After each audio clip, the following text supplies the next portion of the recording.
مرتبہ کسی نے پوچھا بھی کہ اے سعد تم اتنے زیادہ مالدار ہو اور اللہ تعالیٰ نے اتنا زیادہ مال دیا ہے، تمہیں برکت کیسے حاصل ہوئی، اتنا زیادہ مال کیسے کماتے ہو؟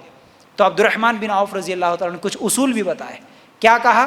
دیکھو تجارت میں سنت سمجھ کے کرتا ہوں. پہلی نیت یہ ہے کہ میں تجارت کو سنت سمجھتا ہوں، کیونکہ اللہ کے رسول صلی اللہ علیہ وسلم کی سنت ہے. اللہ کے رسول صلی اللہ علیہ وسلم بھی پہلے تجارت کرتے تھے. اس کو میں سنت سمجھ کے کرتا ہوں.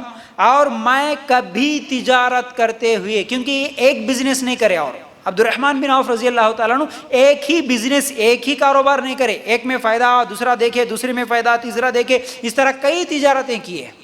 تو کہتے ہیں کہ میں نے جب بھی تجارت کی کبھی بھی نماز باجماعت نہیں چھوڑا. اللہ اکبر.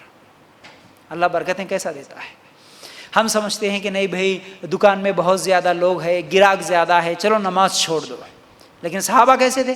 میں زندگی میں کبھی نماز نہیں چھوڑا تجارت کی وجہ سے. پہلا اصول یہ بھی ہے.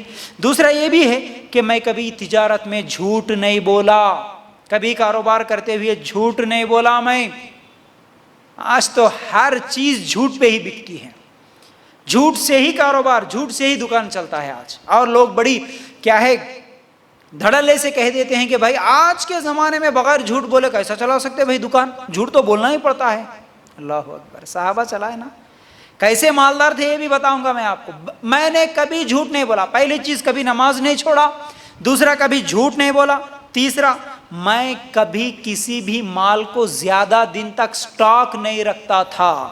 مطلب جیسے آج لوگ کرتے نا کہ مال جمع کے رکھو، سٹاک رکھو، سٹاک رکھو، اچھا ریٹ آیا تو بعد میں بیچو. میں نے کبھی ایسا نہیں کیا. کسی بھی مال کو 3 دن سے زیادہ اپنے پاس نہیں رکھتا تھا میں، چاہے منافع آئے یا نہیں، تو جتنے میں خریدا اتنے میں ہی بیچنا پڑے تو بیچ دوں گا. لیکن میں کبھی سٹاک نہیں رکھا مال کو. اس سے کیا ہوتا؟ نقصان ہوتا نا. ان سیزن میں جو ہے سو خرید لو، ان سیزن میں بیچو. اس وقت لوگوں کی مجبوریاں خریدنا ہی پڑتا ہے. اب اس وقت نکال کے زیادہ ریٹ آتا بول کے بیچتے ہیں. میں نے ایسا کبھی نہیں کیا، بولے عبد الرحمن بن عوف رضی اللہ عنہ. چوتھی چیز، میں کبھی عیب دار مال نہیں بیچا. جس مال میں عیب ہو، جیسا کہ کبھی بھیگا ہوا مال گیلا ہوتا ہے. اللہ کے رسول صلی اللہ علیہ وسلم بھی ایک مرتبہ جب خدیجہ رضی اللہ عنہ کا مال لے کے گئے، نبوت سے پہلے 25 سال کی عمر میں، شادی سے پہلے کا واقعہ. اللہ کے رسول صلی اللہ علیہ وسلم بھی کیا کرے، وہاں پر جو بھیگا ہوا مال تھا اس کو الگ کر دیے اور جو سوکھا مال تھا اسے الگ کر دیے. بھیگے ہوئے مال کی قیمت کم رکھے، سوکھے ہوئے اچھے مال کی، اچھے اناج کی قیمت کیا ہے، زیادہ رکھے. لوگ حیران ہوئے، تعجب کرے، ارے یہ کیا ہے؟ حالانکہ عیبدار مال کو تو لوگ ملاوٹ کر کے چھپا کے نیچے دبا کے بیچتے، لیکن یہ تو دکھا کے بیچ رہا. اللہ کے رسول صلی اللہ علیہ وسلم اس وقت جب پوری تجارت کر کے آئے تو سب سے زیادہ فائدہ بھی اللہ کے رسول صلی اللہ علیہ وسلم کو ہی ہوا تھا. یہی اخلاق دیکھ کے خدیجہ رضی اللہ تعالیٰ عنہ نے نکاح کا پیغام بھیجا تھا نبی کریم صلی اللہ علیہ وسلم سے، نکاح کرنے کا ارادہ. تو عبد الرحمن بن عوف رضی اللہ تعالیٰ عنہ بھی کہتے ہیں کہ میں کبھی عیب دار مال نہیں بیچا. اگر عیب ہے، خراب ہے تو اس کا ریٹ الگ رکھا، اچھا ہے تو اس کا ریٹ الگ رکھا. یہ تجارت کے اصول عبد الرحمن بن عوف رضی اللہ تعالیٰ عنہ کے تھے. آج دھوکہ دے کے لوگوں کو ڈبا کے، ابھی تھوڑی دیر پہلے سنا ایک آدمی مر گیا جس کے ماں باپ بھی نہیں تھے، اس کی بیوی بچے بھی نہیں تھے، وہ کہیں کام کر رہا تھا، تو لوگ اس کے گھر میں کرائے سے رہتے تھے اور وہ مرنے کے بعد کہتے ہیں کہ وہ گھر ہی ہمارا ہے کیونکہ اس نے ہم کو بیچ دیا تھا. اس کا بہت بڑا کیس چل رہا بول کے بھی تھوڑی دیر پہلے معلوم ہوا. مسلمان پورے گھر کو ہی قبضہ کر کے بیٹھے. ایسے لوگ ہیں آج. تھوڑا سا اگر کسی کا، آج بھی ایسے حالات ہیں نا کہ اگر کسی کا بھائی مر جائے، 4 بھائی 3 بھائی جہاں ہوتے ہیں، اگر ایک بھائی مر گیا تو اس کی بیوی اس کے بچے ہوتے ہوئے بھی باقی دوسرے جو بھائی ہوتے ہیں، 2 بھائی یا 1 بھائی ہوتے ہیں، وہ کیا کرتے ہیں، اپنی پراپرٹی کو چھپا کے رکھ لیتے ہیں. نہیں یہ تمہارا شوہر کمائی سو نہیں ہوتا، یہ ہم کمائی سو ہے بول کے لڑتے ہیں.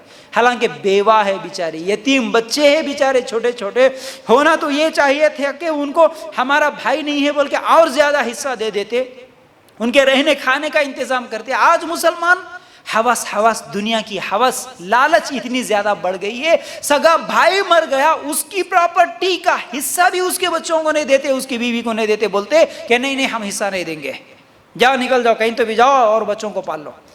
اور کچھ لوگ ایسے بھی ہیں، اعوذ باللہ، ایک بات یاد آئے تو یہ بھی یاد رکھو، یہ بھی بہت بڑا ظلم ہو رہا ہے ہمارے معاشرے میں.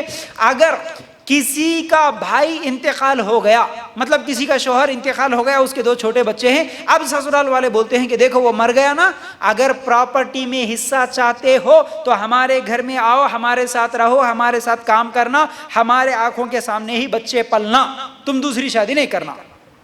عورت کو بولتے ہیں، بیچاری ابھی 25 سال کی عمر ہے، اس کے چھوٹے چھوٹے 2 بچے ہیں اور اس کا شوہر مر گیا، 25 سال کی عمر میں بیوہ ہو گئی، اس پر یہ ظلم کہ پراپرٹی میں حصہ چاہتے ہو تو ہمارے گھر میں رہنا، بغیر نکاح کے رہنا، دیوروں کے ساتھ جیٹوں کے ساتھ مل کے رہنا، ساس سسر کی خدمت کرتے ہوئے باقی پوری زندگی گزار دینا، اکیلی عورت۔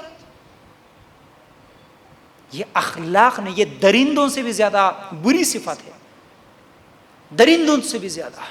اس عورت کے بھی خواہشات ہوتے ہیں، اس کے بھی جذبات ہوتے ہیں، اس کی بھی فطرت اللہ تعالیٰ نے جیسے پیدا کی، اس کی بھی فطرت میں بہت ساری چیزیں ہوتی ہیں۔ چھوٹے بچوں کے لیے پراپرٹی کا آس دے کے اس کے اوپر ظلم کرتے ہو، اس کو دوسرا نکاح کرنے نہیں دیتے، تو ایسا نہیں ہوتا تھا صحابہ کے زمانے میں۔